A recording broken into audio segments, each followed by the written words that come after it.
this, the 11th in our Sustainability Seminar Speaker Series, which began in January 2010. It's a real pleasure tonight to introduce Professor David Feldman. He's the chair of the Planning Policy and Design Department here at UCI, and also a professor in that department and the Department of Political Science. Prior to joining UCI, he was the head of the Department of Political Science at the University of Tennessee. And before that, he spent some 15 years as a senior research scientist, largely for Oak Ridge National Lab, energy and other environmental issues. He's the author and co-editor of some 6 books and a slew of articles and book chapters. He works on sustainable development, and a particular focus on water management issues, climate change, and issues of ethics. He's here tonight to talk about who controls water, conflict, cooperation, and soft power. Please welcome and join me.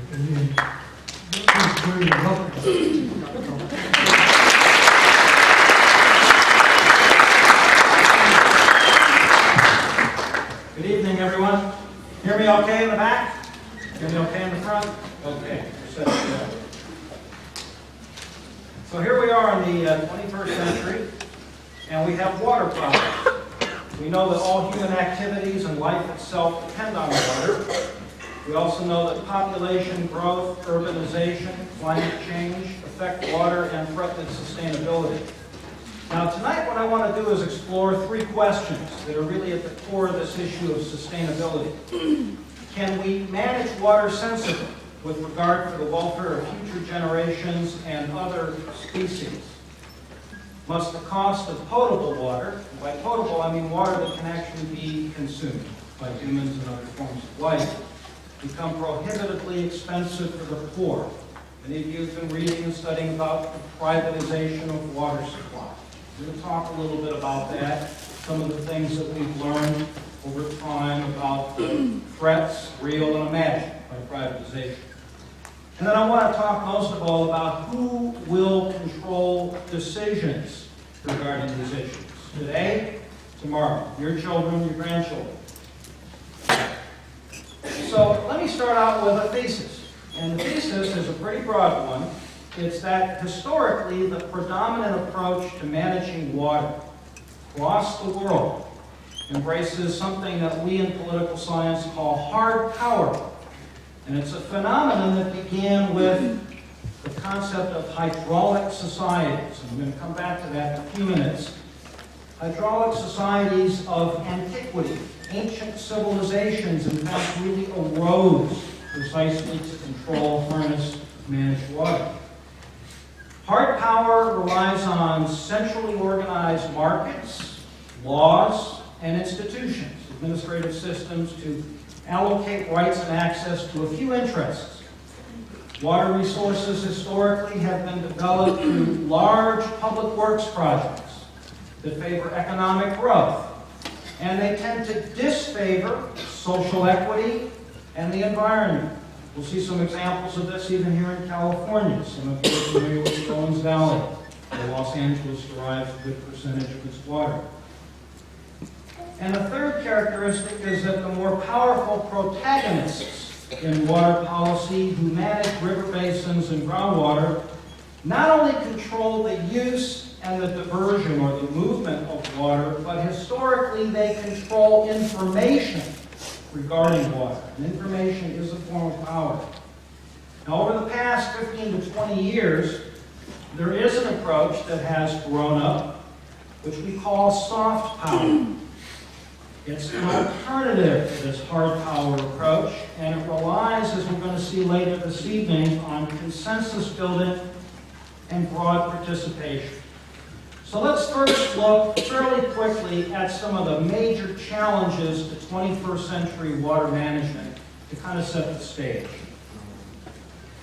And let me start with supply. Some of you who've had my water resources course have seen this figure or something similar. Basic gist of this figure is to show you that even though the world is some 70% covered by water, most of it is saline, and it cannot be consumed unless you desalinate. Glaciers and ice caps And lakes, rivers, and groundwaters really comprise only 3% of the entire planet's water supply. And if you were to break these figures down even more minutely, you would find that not only is some 97% locked up in salt water in the oceans, but fully 2% in ice caps and glaciers, which are disappearing, as many of you know. 61/100ths% is in groundwater. Surprisingly, there is actually more fresh water locked up underground, and only this much, 9/1000ths, is actually in the form of surface water. And an almost equal proportion is in soil moisture. So there's not a lot of fresh water to go around.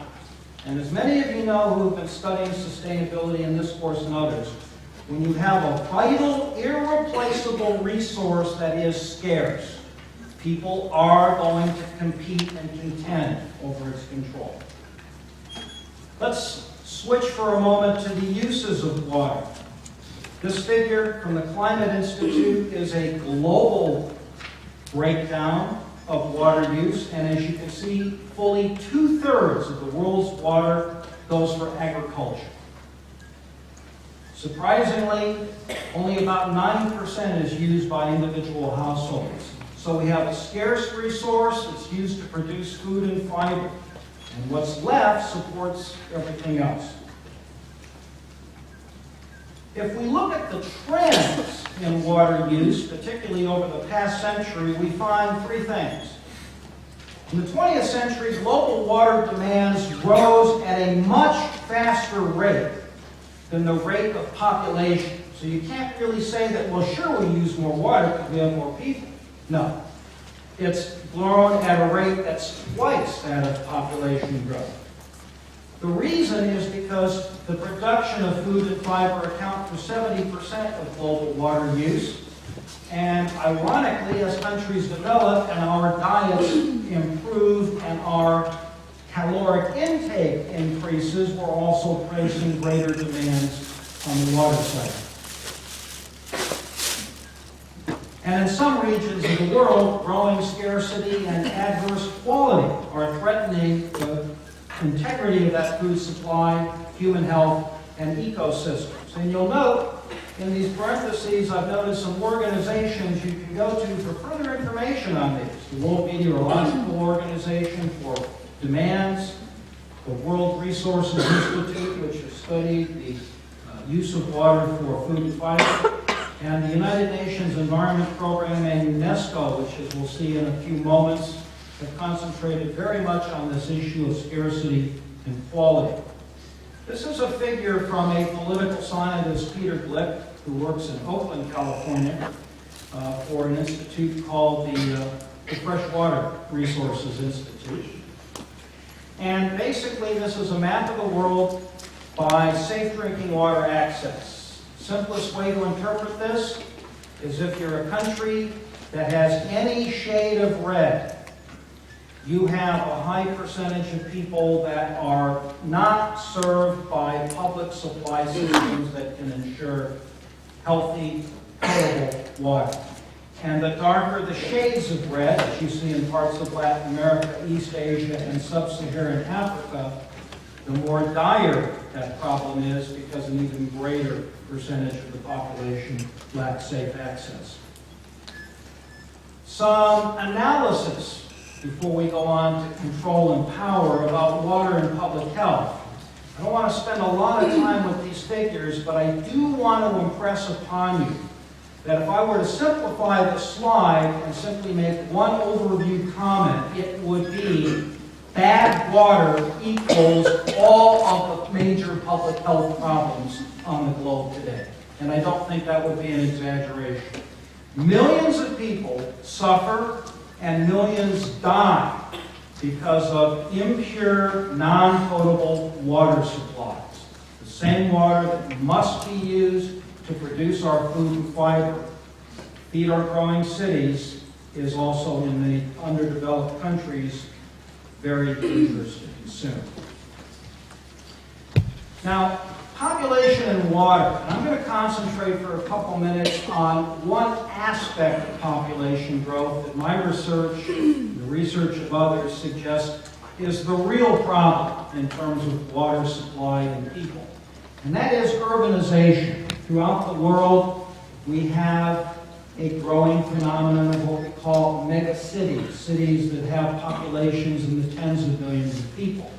Many, as you can see from this table, which is based on data from the World Resources Institute and the European Environment Agency, are in less developed countries. Now, without going through a lot of the statistical meanings behind this, let me simply say that in any society, and this is true in most of Western Europe, it's true in North America, it's true in Japan, Australia, New Zealand, on average, there is sufficient fresh water that is potable that exceeds 1,700 cubic meters per person a year, and that is considered a good standard of water. That's water for everything. The water we consume, the water we bathe with, the water that produces our food, the water that powers our industries, and so forth. Water stress is defined as situations where you have between 1,000 and 1,700 cubic meters per person per year. And water scarcity is cities and countries where you have less than 1,000 cubic meters per person per year. Now, embedded in this table is some very interesting information. And I think I'll make simply two observations. As more and more cities in the developing world become mega cities, we're going to see more cities falling into one of the other of these categories. And so a lot of cities that are already undergoing stress in the developing world are only going to confront greater stress as they become larger. The second observation I would make is that these are precisely countries in which disputes over water either have become or are becoming as we speak major political contests between various interest groups. And water stress is close to home. Many of you know that Los Angeles imports virtually all of its water. Some from the Owens Valley, some from the State Water Project. Half of the water in Los Angeles comes, in other words, from the Sierra, some 40% from the Colorado River, and less than 10% actually is locally available, either through groundwater, which is mostly percolated water that come from these distant projects, or recycled water. So it's a problem everywhere, and there are pressures to decrease imports of water, which underscore the fact that Los Angeles, like many major cities, is threatened by the fact that its local supplies are controlled externally. This is a figure from the Intergovernmental Panel on Climate Change. And what I want to say about this figure is a couple of things. Complicated figure, lots of information. You'll be able to look and study these figures later on. But as you know, the scientists who work for the Intergovernmental Panel on Climate Change know that as the climate changes, water will be one of the resources that's gravely, seriously threatened. What we don't know, however, is how warm the overall temperature will be and what havoc it will play with the climate and other resources.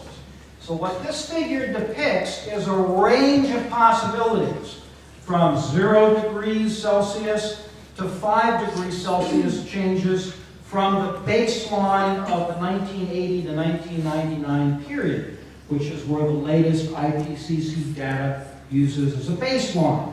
And basically what you can see is you're going to have three big problems affecting water.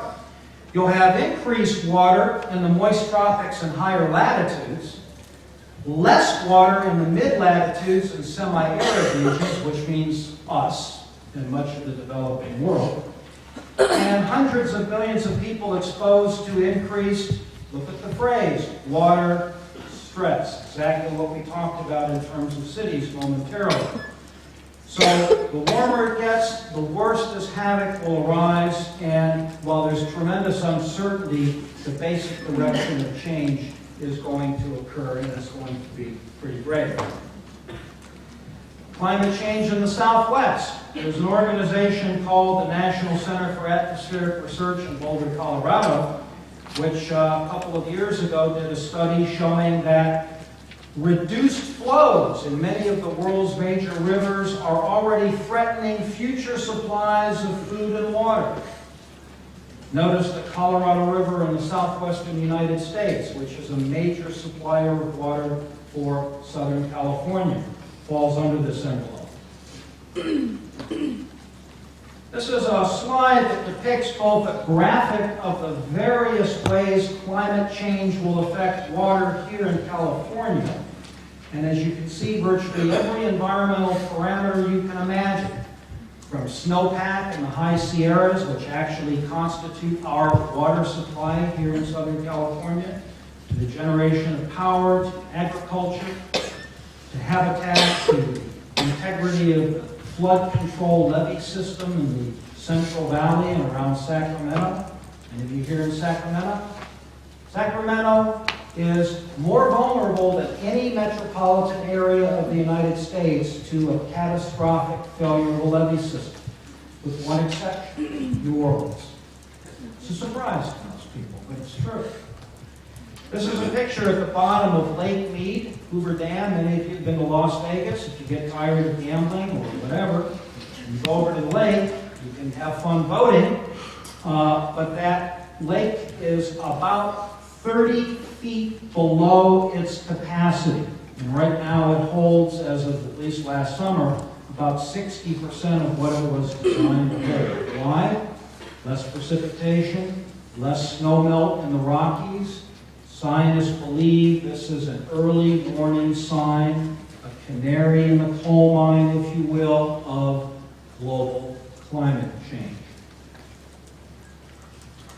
So, now that we have an overview of the issues, let's look at how we manage water through hard power. I mentioned the phrase hydraulic societies earlier. Many of you who have traveled overseas have had the opportunity to see the beautiful remains of Roman aqueducts, many of which were built some 2,000 years or more ago, as this one in southern Spain. In China, another ancient civilization during the Qin Dynasty, a massive irrigation project, as depicted here, was built on the Min River in Sichuan province. And a painting below that depicts Nile River irrigation, painted, we believe, around 2,000 years BC. Significance. These beautiful archaeological and artistic works were built in authoritarian societies that used slave labor and serfdom to marshal thousands of people to construct waterworks to build imperial power. That hydraulic tradition of hard power is something that has carried through many civilizations, including our own. I mentioned the Owens Valley earlier. Hard power and hard feelings. Some of your grandparents and great-grandparents may have told you stories about this.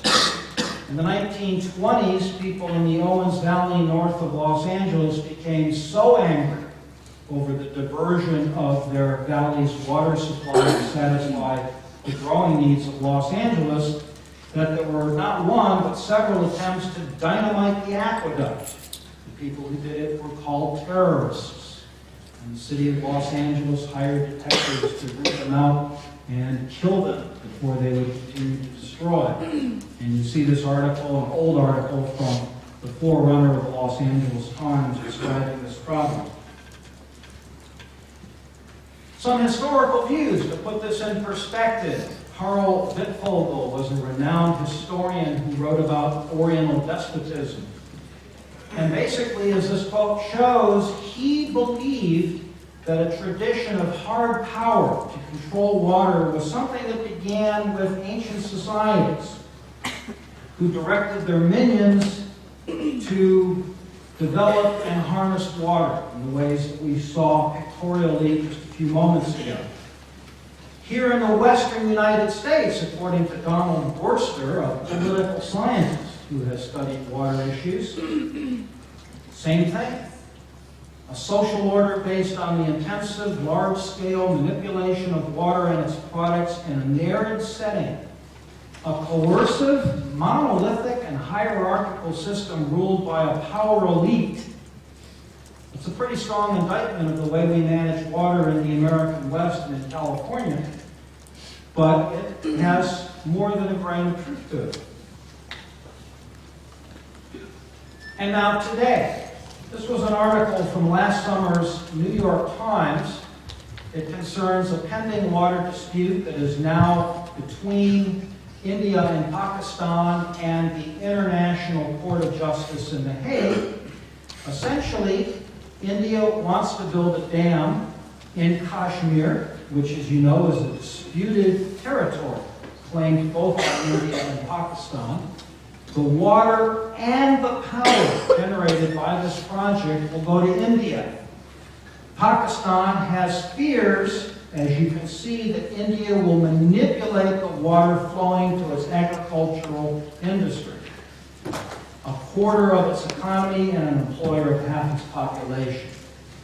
So, again, hard power contests very much alive in the world today. I want to look at some cases around the world that exemplify this hard power phenomenon, some of which have ironically been in the news in ways that I didn't even contemplate when I began putting this presentation together. If you didn't know that this was pronounced Sana'a, you probably do now, because Yemen and Sana'a have been very much in the news, a place where there is considerable political unrest. The map shows you where Sana'a is, which is the capital of Yemen. A city of some 2 million people whose experts believe will exhaust its water in 20 years. This picture, by the way, are trucks that are hired by the local government of Sana'a to take water from distant groundwater supplies, truck it into the city, and provide it at a cost to households. This is how you get your water in Sana'a, Yemen. More water is withdrawn from the country's aquifers than is being replaced or replenished. It doesn't rain very much in Yemen. And to make matters worse, the Reuters news service, which first began reporting on this problem last year, notes that much of the shortage can be blamed on an agricultural product of sorts, a national drug habit called cotton, which provides a cash crop industry for impoverished people throughout Yemen. So you have underdevelopment and poverty leading to a cash crop to keep an economy going, which is worsening the problem of water supply, which is contributing to the lack of sustainability. And you have, as I show at the bottom of the slide, a country that in the context of a civil war, a separatist movement led by Al-Qaeda, a high rate of poverty, climate change, and an authoritarian political system that faces elite hard power, little capacity to sustain water supply. It's a rhetorical question. I guess the answer is they don't manage it very well. And you can understand a lot of the tension going on in that part of the world. I mentioned privatization before, and I want to address an example of privatization and hard power control. This centers around the city of Cochabamba, Bolivia. In 1999, the World Bank demanded that Bolivia, in order to reduce its debt that it had incurred to the World Bank, that it had to privatize many of its public utilities, including its water supply systems. So the Bolivian Congress passed a drinking water and sanitation law that ended government subsidies to municipal utilities. And soon afterwards, a series of private corporations, this one which took on the very innocuous name International Water, was actually a consortium of French companies, including Vivendi, and Bechtel Corporation in the United States, who went in and said, we'll provide water, we'll build a distribution system, as long as we can make a profit. The government said, go right ahead, and you can see the results. Water bills reached $20 a month in a city in which the local minimum wage is less than $100 a month. The utility was given power over all of the potable water in Cochabamba. People used to collect rainwater on their roofs and store it in cisterns. Under the agreement, that water belonged to international water. You couldn't use your own water from the clouds. The increases forced poor families to choose between food and water. There were demonstrations and violent riots that occurred. El agua es del pueblo. Water is the country or land. The government changed course, amended the Constitution to guarantee a right to water, banned privatization of supply, and so Bolivia now no longer has privatization. But the bad news is the government does not have the resources to upgrade water supplies or protect quality. So people once again control water, but the government is not really providing sufficient resources to make sure it's safe. The Nile Basin in Africa, many countries, 10 to be exact, and some 160 million people depend on this, one of the world's largest rivers, for their water supply. Since 1998, these countries have been negotiating a framework agreement to allocate water. And when you have several countries sharing a water source, typically you're going to have conflict, particularly if those countries vary in power and vary in their needs. Now, ironically, I say ironically, Egypt and the Sudan, which are downstream countries, and downstream here means the top of the slide, okay? The Nile flows into the Mediterranean. These downstream countries, which also have the largest populations, refuse to relinquish power to the upstream countries over withdrawal. I say ironic because traditionally in water disputes, whoever controls the headwaters, where the rivers originate, can shut off the supply. By definition, they control the flow. But in 1929, when many of these countries were British colonies, the British decided that they would allocate greater rights to favor Egypt and Sudan. And that agreement has remained a fixed-in-place treaty which has foiled efforts to renegotiate and reopen discussions to more equitably share the water. And on top of that, Lake Victoria, at the very bottom of the slide, which is a major source of the Nile's water, is falling in its elevation by some 2.5 meters every 3 years. Climate change has definitely been implicated as the major cause. So you're going to have less water, more people. The basin's population up against the base year of 2000 will double by 2035. And you have 10 countries that cannot agree on how to allocate because the downstream countries that are already getting a lot of water don't intend to open it up and share it with the upstream countries unless somehow that changes. Finally, under hard power, I want to talk about the use of dams and diversion projects to control water. I mentioned that this was a principal means of exercising hard power. The Itaipu is a dam that was built some years ago in the 1980s. It was completed in Brazil. It is no longer the world's largest hydroelectric power facility. It was until 2 years ago when Three Gorges Dam in China went online. Itaipu is now the second largest.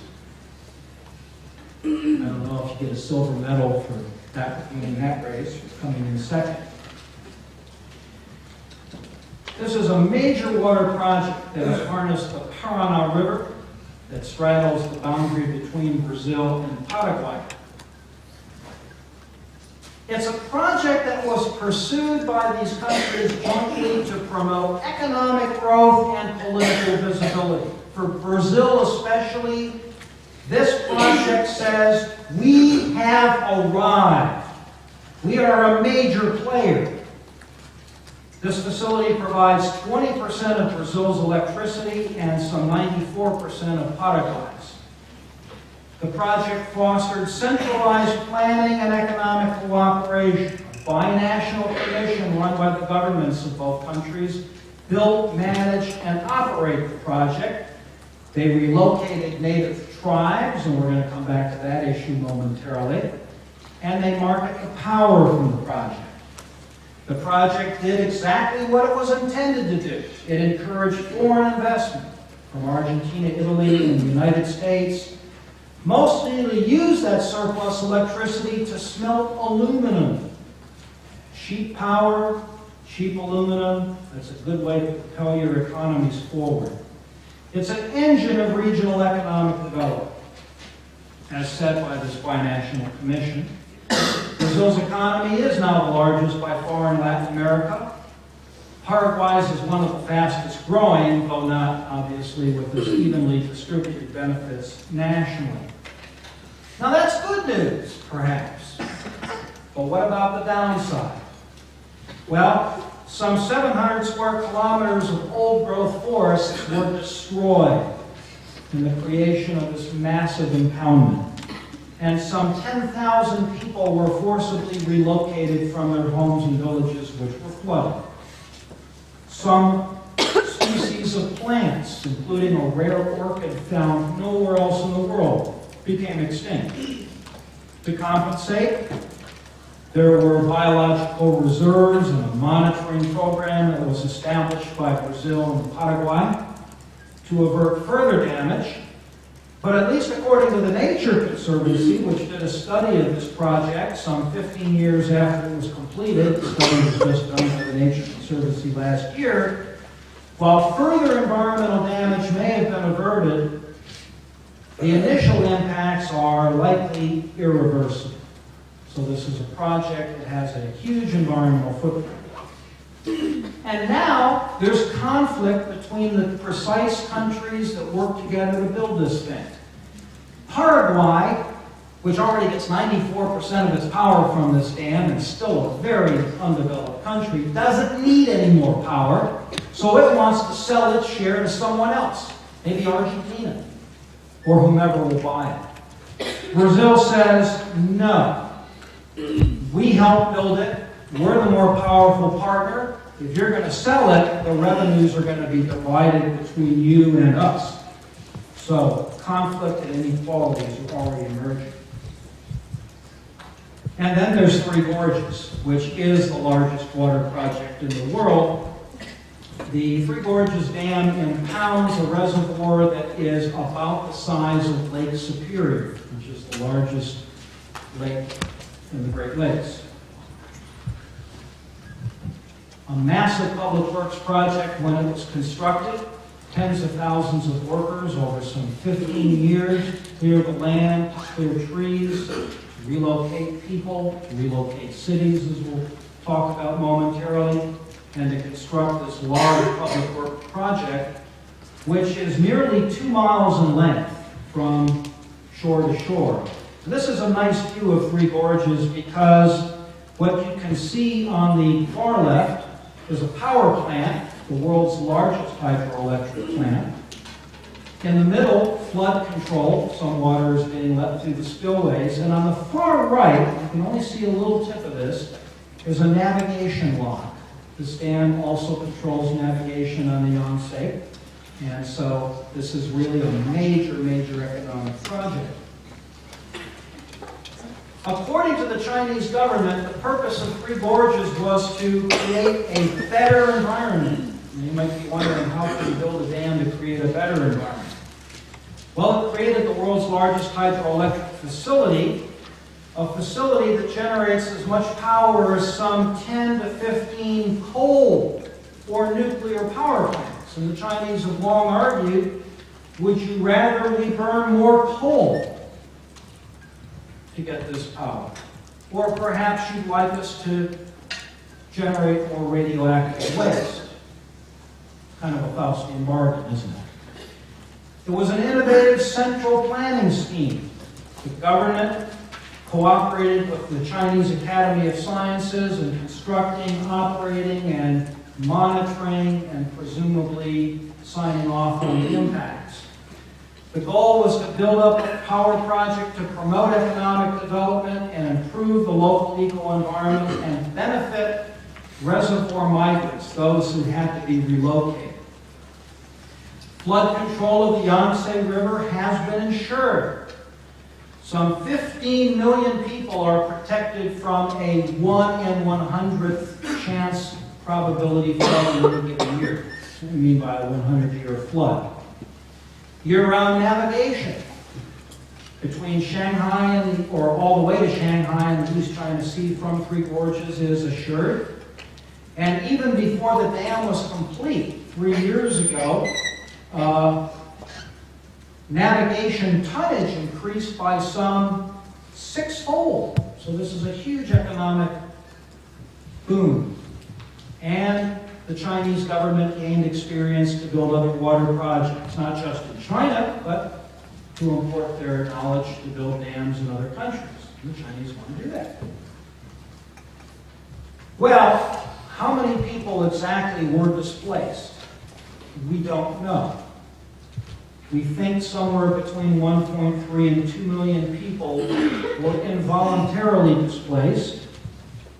Many cities, towns, and villages were inundated. Many archaeological sites were lost and are unrecoverable because 600 kilometers of the valley was flooded.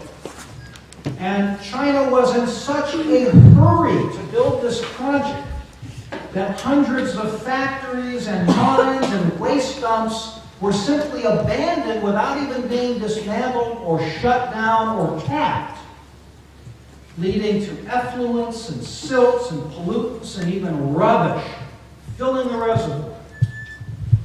On top of that, after the project was built, there was erosion, both along the upstream and downstream habitats of the reservoir, causing landslides and threatening river dolphin and paddlefish habitat. These are endangered species China values greatly.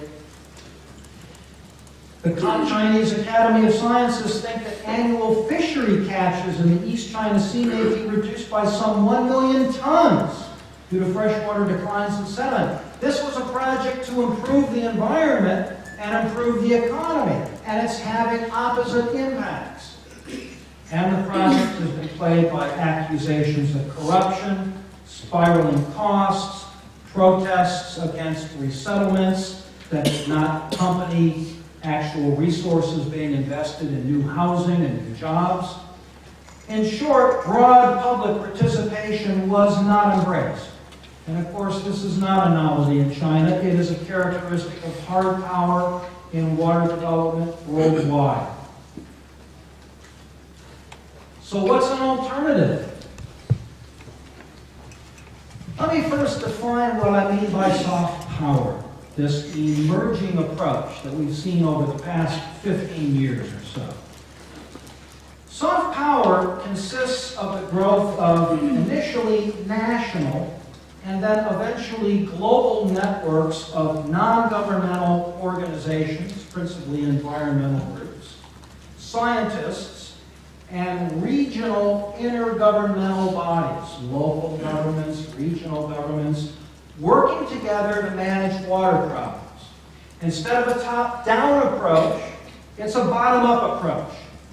It's an approach that seeks to advance a reform agenda through compelling parties to adopt what we in political science call normative power, shared values and attitudes that can potentially transcend division by bringing together local input in decision-making and depoliticizing essential management functions. I'm going to come back to this concept of depoliticizing water. How do you depoliticize water? How do you turn it into something that can be routine, where people can collaborate even if they disagree on other issues? Now, we call it soft power. Notice I don't call it wimpy power. I'm going to come back to that in the conclusions. It's authority that emanates from cooperation and non-hierarchically negotiated agreement. Partnerships between governments and NGOs, including transnational cooperation. As we're going to see in the examples that follow, and as I'm going to say in my conclusions, it may be soft because it's decentralized, but it is still authoritative, and it can work. It does work. I want to look at some examples, and I want to start with this one. Again, from Latin America. About 9 years ago now, the UN Partnerships for Sustainable Development and Agenda 21 launched a collaboration called the Latin American Clean Water Initiative.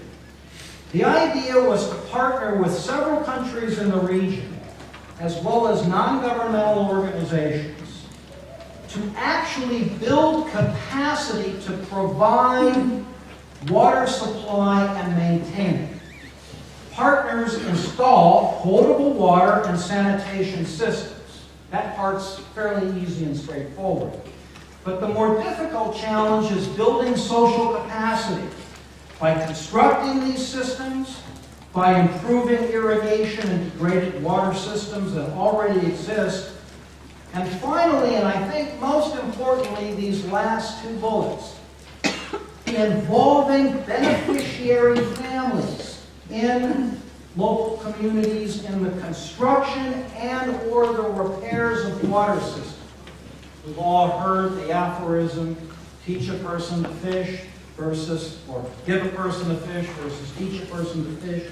This is it, okay? Teach a person to maintain and build their own water supply. And training communities to manage and administer potable water and sanitation systems to ensure long-term sustainability. It responds to a tractable need. 40 million people in this region lack potable water. Some 134 million lack adequate sanitation systems. And you'll recall from our earlier discussion right at the outset when I set the stage of talking about some of the global challenges of water, contaminated water has a devastating effect on vulnerable communities where water-related illnesses are a leading cause of death. This is a response practically to a tractable problem. Honduras is one example where this partnership is doing some really great things. 800 low-income communities are being provided with potable water and latrine. Community water boards have been created to train residents on the installation, maintenance, and the administration of these systems. So long after the partners leave, long after the aid stops, people will be trained to maintain and operate and train others to maintain and operate these systems. The evidence is encouraging. Let me turn to a less encouraging situation, but one I think is very powerfully persuasive when we look at soft power. On the left is the Jordan River Valley. The King of Jordan some years ago once quipped that this is a river that has much more history than it does water. It's true. Jordan doesn't have much water, but it certainly has a lot of history. On the right is a map of Israel and the West Bank region, showing major aquifers, underground water reservoirs, which are the principal source of water in Israel and in Palestine. Now you'll notice all these arrows. Basically, what that is saying is that these aquifers underlie a mountain aquifer range which passes roughly through the middle. And as we all know, water flows downhill. Of course, I could add water also flows toward money, but that's for later. Water flows downhill which means much of the water from this aquifer system naturally flows toward Israel. Hold that thought. Israel and Palestine. As if there aren't enough issues dividing these nations, let's add contested water. Prior to 1948, water disputes were very common in Palestine. Jewish settlers seized local waterworks from Arab communities. That was one of the things they did to establish their villages and their settlements. Arab communities in turn did the same thing in retaliation. 3 major wars, 1948, 67, and 75. Water supplies were explicitly threatened during those wars by both sides. Headwaters of the Jordan River and of other streams and storage works were viewed as strategic targets. In 1973, the Israelis seriously contemplated attacking the Aswan High Dam on the Nile River in Egypt. Not to destroy the dam, but to destroy the power plant. After the 1967 war, Israel acquired control of the West Bank and the Sea of Galilee. Some 80% of the region's groundwater flow. And since 1973, the last major regional war, settlement issues, which are ongoing, have often revolved around the control of local supplies. Water works, both water treatment and water supply, have been frequent military targets of protagonists on both sides. Now, in January of 2001, as a result of something called the Oslo Accord, which was an effort to try to depoliticize some of the conflicts between Israel and Palestine, local authorities, not the national authorities, but local government officials in Palestine villages and Jewish settlements formed something called a Joint Water Committee. And they drafted a charter which ambitiously declared water and the wastewater sphere must be removed from the circle of violence in the region. What they proposed to do was to share water in a divided context. Now, how do you do that when you have 4 challenges? The groundwater aquifers that straddle the West Bank and Israel, the watersheds and the political boundaries, as we saw, don't match up very well. The groundwater, as I also stated earlier, generally flows toward Israel, and Israel uses about 5 times the amount of water per person as do Palestinians, much of it for agriculture. When violence has erupted in the region, the seizure of water supplies and aqueducts and pumping facilities, as I noted, has historically occurred. But here's the biggest challenge. After decades of this struggle, both polities now recognize that they cannot claim a natural monopoly over water. Both have to find some way of sharing this scarce resource. Over and above all the other difficulties and differences, they got to share the water. The Joint Water Committee is comprised of local officials charged with managing water infrastructure. Under their agreement, they are sworn to take all necessary steps to provide water, treat sewage in the West Bank and Gaza, repair water lines, maintain supplies, provide drinking water to all communities. If there's a failure in a Palestinian community, Israeli workers come out and help fix it. If there's a failure in a Jewish community, Palestinian officials come out, fix it, and repair it. Both sides further agree not to harm or disrupt the work of personnel engaged in the repair, maintenance, or operation of waterworks. Now, criticisms over Israelis' overuse of water and pollution and poor management of drought conditions continues. Nevertheless, this is soft power cooperation. A precarious basis for cooperation, I would grant. It works because the water systems of the two peoples are, in the words of the Joint Water Committee, intertwined and inseparable. Kind of like Siamese twins, I suppose. Harm to any part of the system hurts everyone.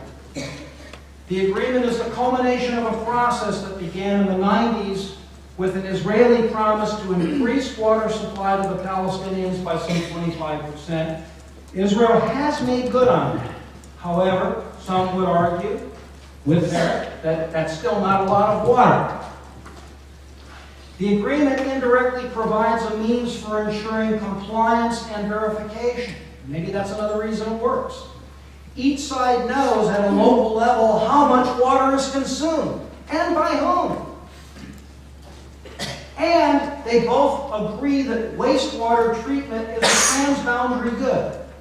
Untreated sewage in any community in this mixed society would be a health problem that does not respect political boundaries. Untreated sewage could cause cholera, which if it erupted in one community would immediately affect adjacent communities.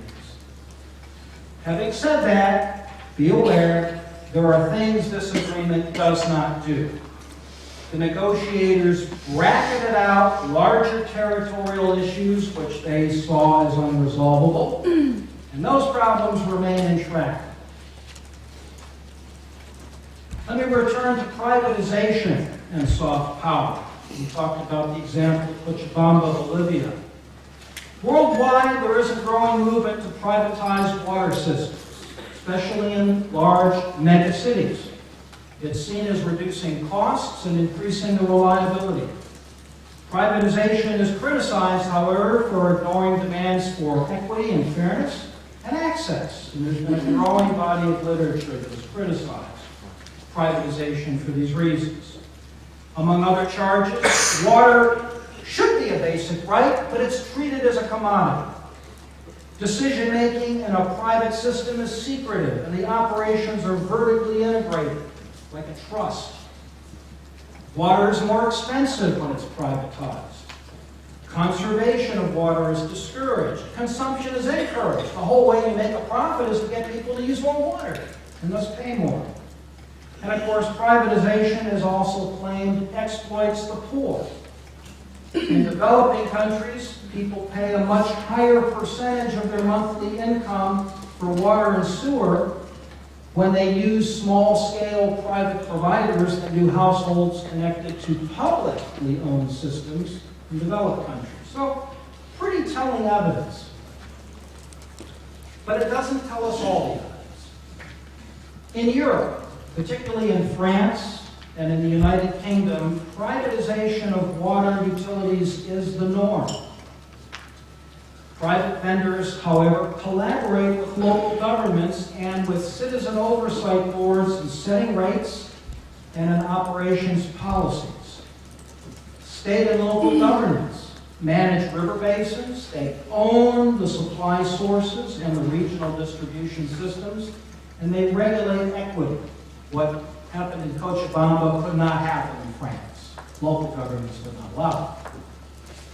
Private companies provide distribution locally. They treat wastewater, and they're responsible for sales and marketing.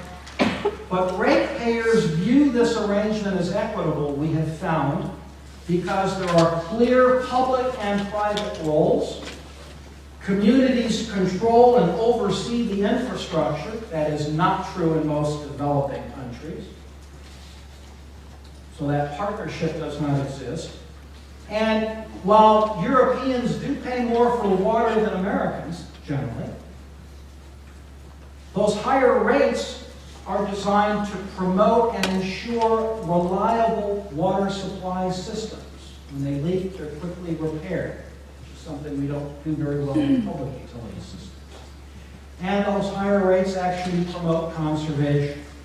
So the point to make here is that if you can couple privatization with a soft power arrangement that gives citizens and local governments authority, maybe it can be workable.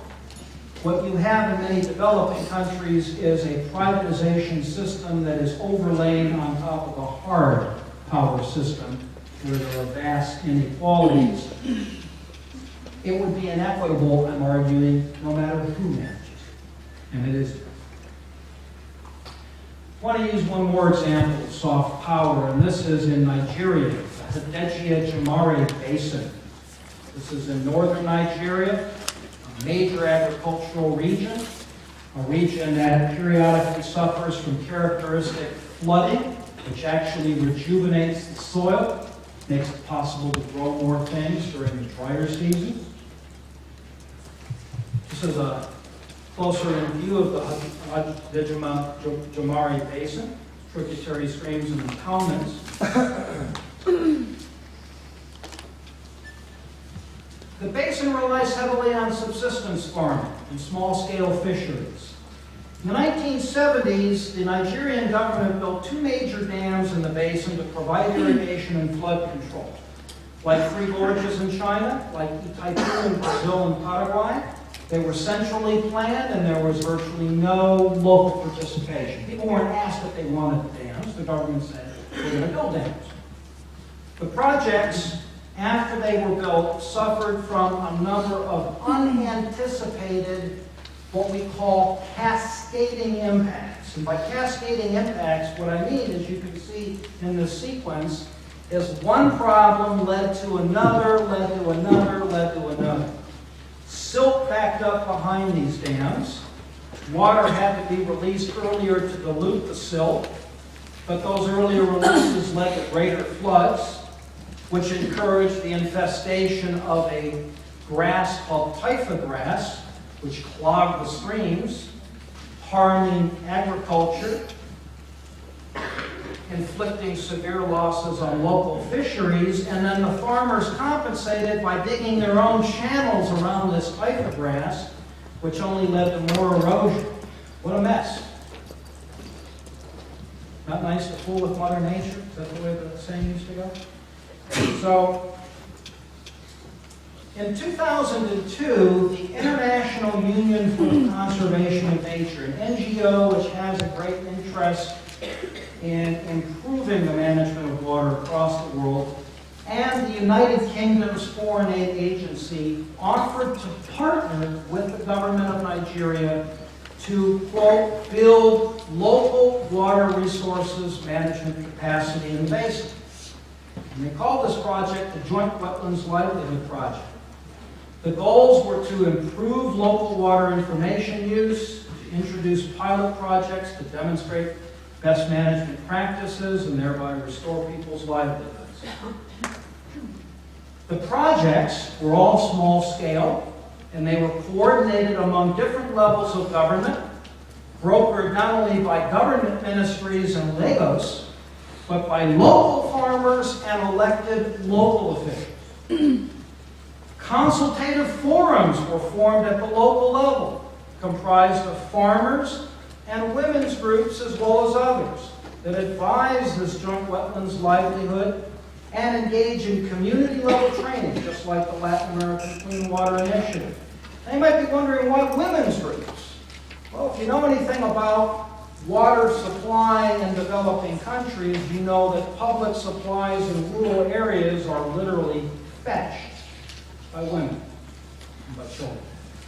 So women's groups had a vested interest in making sure that water would now be managed locally in a sustainable manner. Local laborers were mobilized to clear grass, to restore drylands, to restore fisheries, and to build local capacity. And local stakeholders support these projects because they can directly participate in them. They can develop projects without any central government having to intrude or supervise it. Now, let me conclude by some observations on some challenges looming down the road for soft power. In recent years, water engineers around the world have been promoting a technique called integrated water management, which means looking at water demand and water supply as a kind of integrated resource. To better manage, I should say, the world's scarce water supplies. Although scarce works too, I suppose, right? By imposing variable rate structures, by retrofitting water appliances, by wastewater reuse, a technique we use here in Orange County, much of it for potable use, by desalination and other supply-side innovations. Now let me leave you with some thoughts. These innovations are all feasible. Technically, they can work. But are they fair? Are some groups disproportionately burdened by them? Is the process for adopting them democratic? And do some groups benefit perhaps more from the provision of water through these means than do others? These are questions that are beginning to be raised by local environmental groups which are linking themselves together in these multinational networks. And so we are seeing more exercise of soft power on these questions. So what is soft power and water?